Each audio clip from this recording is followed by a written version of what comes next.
Imagine that you die and come back with a message that could change the lives of millions. Today, you'll hear the story of a man who stood on the edge of eternity and heard a shocking truth from Jesus himself. What secrets did he learn? And what warning did he bring back?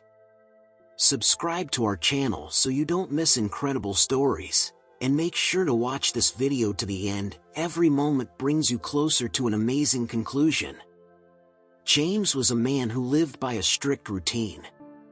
Every morning was the same: a cup of strong coffee, a short jog in the park, and long hours at work. He liked how predictable his life was because it gave him a feeling of control. He rarely thought about things he couldn't measure or plan. That day, everything seemed normal. The air was cool, leaves rustled under his feet, and the sun was just starting to rise. James jogged on his usual path, enjoying the fresh morning air. At one point, he felt a little tired but decided to keep going. Just a bit more, and I'll be done, he thought, picking up the pace. Then something changed. He felt a strange sensation in his chest, like an invisible hand was squeezing his heart. His pulse raced, and the world around him became blurry. James stopped to catch his breath, but instead, a sharp pain hit him like a wave. He clutched his chest as his vision dimmed, and his knees buckled. The last thing he heard was the sound of distant voices and the noise of passing cars. Everything went black. But this darkness wasn't empty. James felt like his mind was leaving his body. It was something he couldn't explain. He saw himself from above, lying on the ground, surrounded by worried strangers. Someone was shaking his shoulder, and someone else was shouting into a phone, calling for an ambulance. But all these sounds felt distant, like he was watching a movie from far away. His body didn't feel like his anymore. Instead of fear, he felt calm, like an invisible voice was telling him, "Don't be afraid." Then he saw the light. He didn't just see it, he felt it with every part of his being. The light was warm and inviting, like it was promising peace and comfort. James didn't fight it. He felt pulled toward this light, which had become the only real thing to him. Emotions filled him: wonder, awe, and a strange feeling of weightlessness. He didn't know where he was going, but knew one thing: there was no way back. This invisible force guided him forward, and James felt like he was getting closer to something big, something that would change how he saw life and death forever. What he didn't know was that what waited ahead would not only change his life, but also the lives of those who would hear his story. James felt himself being pulled higher and higher. The world he knew was fading away, melting into the soft light that surrounded him. This light wasn't just bright, it felt alive. It wasn't the kind of brightness that hurt your eyes. It was something different, like a warm feeling that touched every part of his soul. He looked around.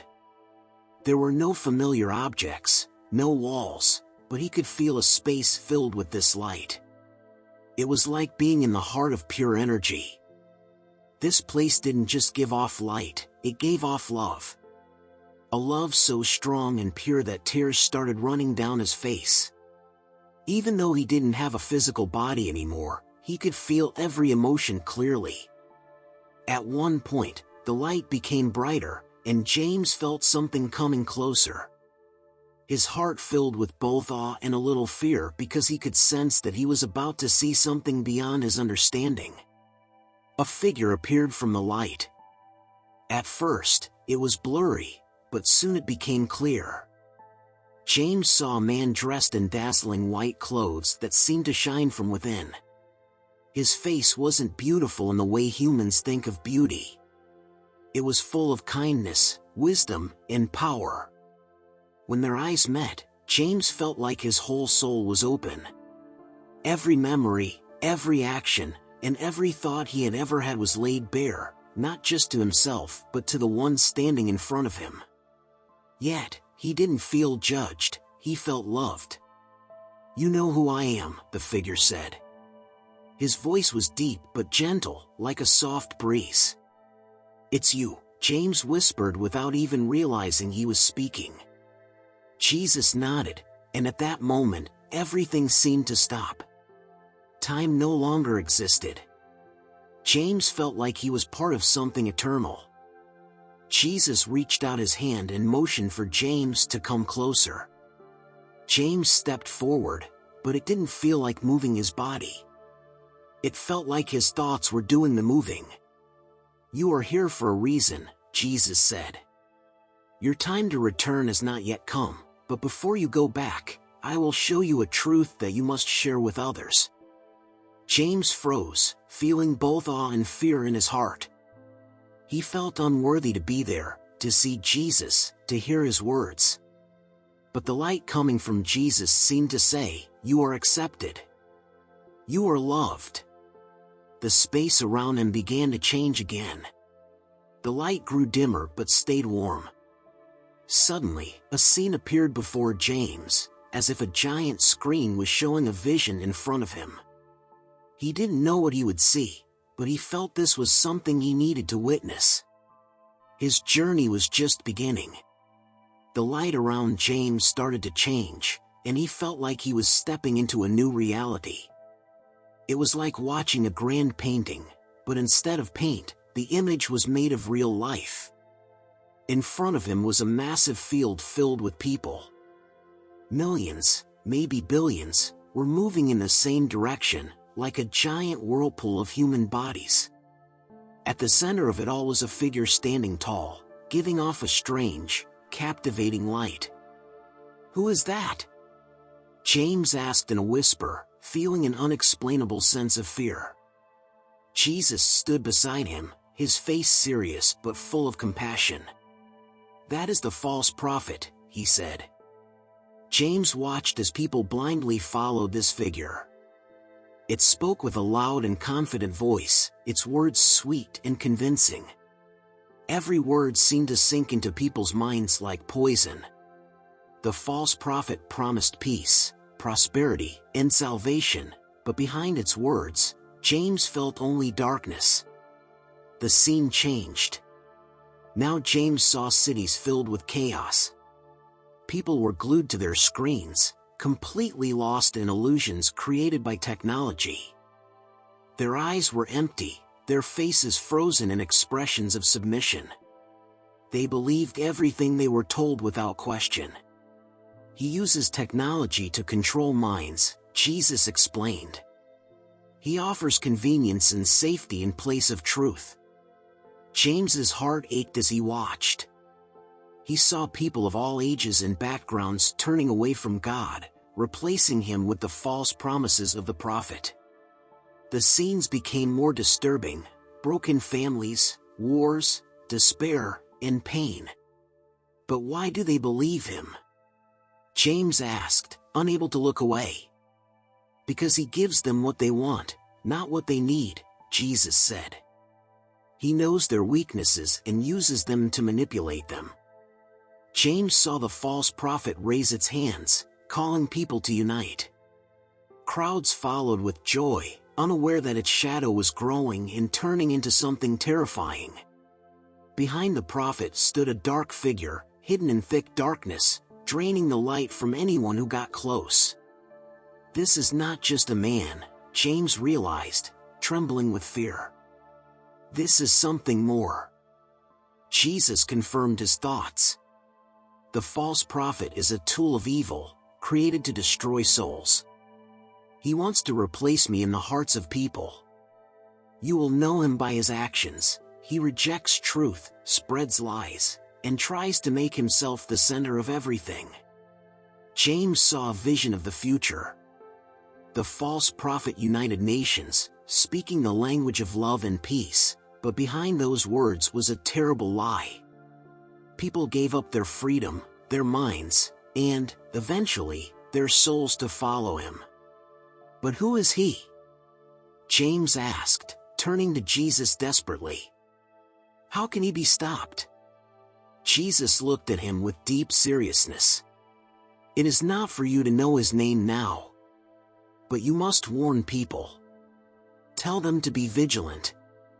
Remind them that I am the way, the truth, and the life. Anyone who offers salvation without me leads them to destruction." James's heart filled with determination. He wanted to remember every detail, every word, so he could share this truth with the world. But the visions began to fade. He was back, face to face with Jesus, who smiled gently at him. "You have seen what you needed to see," Jesus said. "Now go and tell others."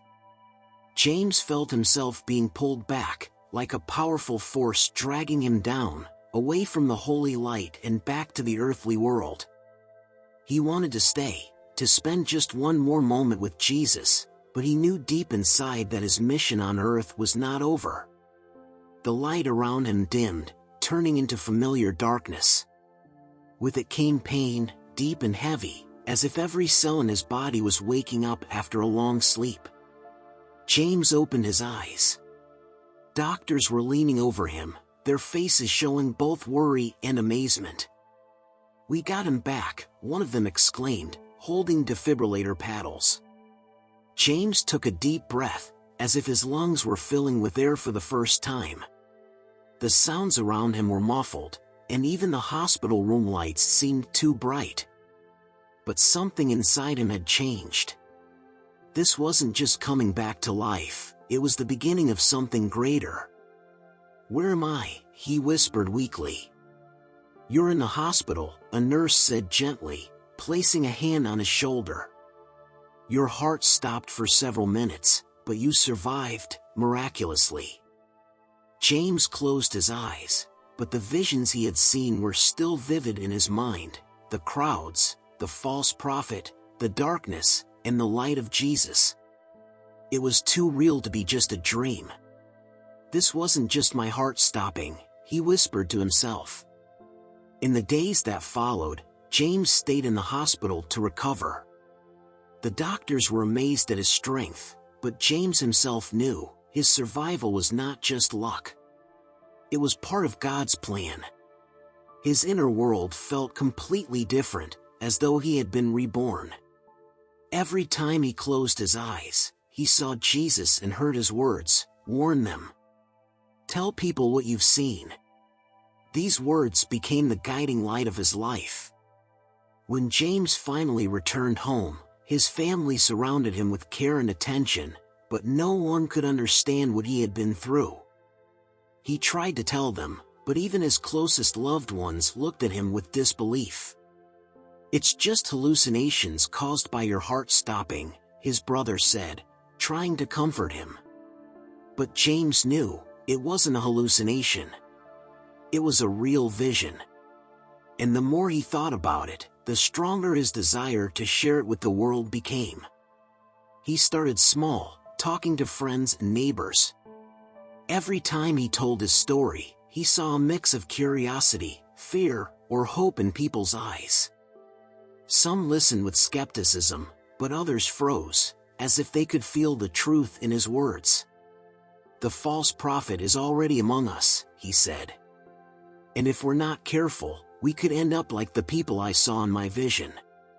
James understood that his mission would not be easy. People were used to not believing in the supernatural. They were comfortable living their daily lives. But he felt a strong urge to speak, even if his words were met with laughter. "This isn't about me," he reminded himself. "It's about him. It's about Jesus." Every evening, he prayed, asking God for strength and wisdom to deliver this message. His life would never be the same, but James was ready to move forward. He had seen what few ever would, and he knew the truth he had witnessed could save many souls, if only they would listen. Thank you for watching this video all the way to the end. James's story gives us so much to think about and maybe even changes how we see the world and eternity. If this story touched you or made you think, share your thoughts in the comments. We'd love to hear from you. Don't forget to like this video if you found it interesting, and be sure to subscribe to our channel for more incredible stories that inspire, teach, and open new horizons. See you in the next video.